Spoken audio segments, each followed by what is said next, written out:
لطیفے۔ دو دوست جنگل میں بھٹک گئے۔ اس دوران ان کا بھوک سے برا حال ہو گیا۔ ایک بدھسٹ تھا اور دوسرا عیسائی۔ انہیں دور سے ایک مسجد نظر آئی۔ بدھسٹ کہنے لگا کہ چلو وہاں خود کو مسلمان بتلاتے ہیں، کھانا مل جائے گا۔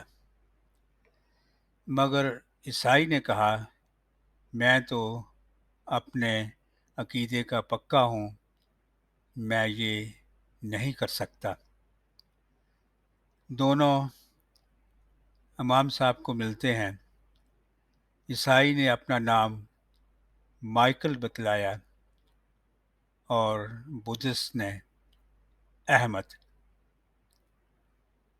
امام صاحب نے اپنے اسسٹنٹ سے کہا مائیکل کو ابھی سے کھانا دے دو